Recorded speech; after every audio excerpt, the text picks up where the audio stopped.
I was in addiction from the age of 13. When I was 4 years old, my dad was killed in an auto accident.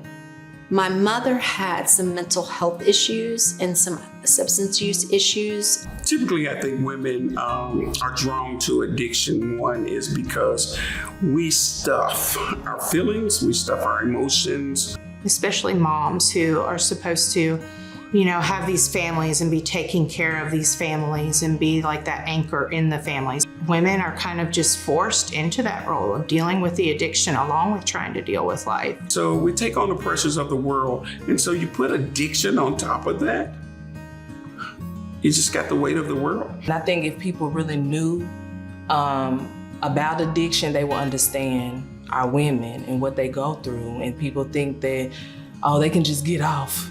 It's not easy to talk about that. It's definitely not easy to ask for help. The goal for me coming to Mending Hearts was to get away from the community that I was living in, that I was actively using in. It is very imperative that you do not go back to the old block. You do not go back to the family members who you used with. And men, going home means I'm going home to my abuser. I'm going home to the stress. I'm going home to the drug dealer across the street. I'm going home to the sister that I get high with. I'm going right back into it. Personally speaking, people that I was incarcerated with, and they've been out, but they didn't have any support like this. A lot of people. I'm one of the few that haven't gone back to prison. There's not a lot of resources. There's not a lot of women's programs, especially long-term ones. One of the only long-term treatment services here in Tennessee that serves female only. We are above the national average where we have over a 70% success rate.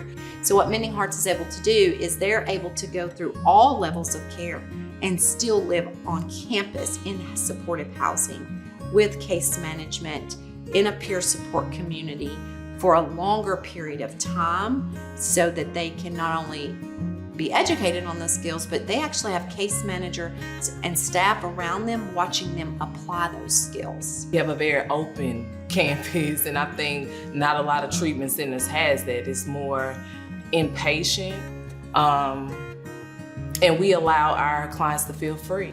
You get to start working, you get to be out in the community, you get to deal with those real life situations and come back home to a safe place. Our goal here at Mending Hearts is to first empower them to start believing in themselves, but we want to circle them around women just like them who's had similar paths and understand their walk of life. You don't have a bunch of doctors in white coats and telling you about the facts and the statistics of addiction. You have women here who have been through it and elevated their lives. And that's really nice to just see the living proof right in front of you. It's a peer support community, and we take up several blocks, so it's a real life community in this community. I feel like Mending Hearts is growing. So many people want to come here, and we want to accept everybody. And so I think one of those obstacles is getting property. One of the obstacles that we're facing today is permanent housing for people in recovery. Provide more staff or a less staff-client ratio. Also more beds. I think that other cities, states need to experience Mending Hearts. Because of your donations, I was able to complete the Mending Hearts program, and while doing so, obtain an associate's degree, a bachelor's degree, and a master's degree to work in this field. I'm not the only one with a story like that.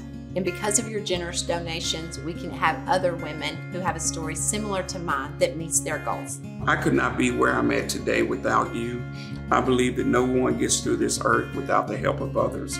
And because of your love and compassion for the mission of Mending Hearts, I just want to say thank you. You're making the world a better place, one woman at a time.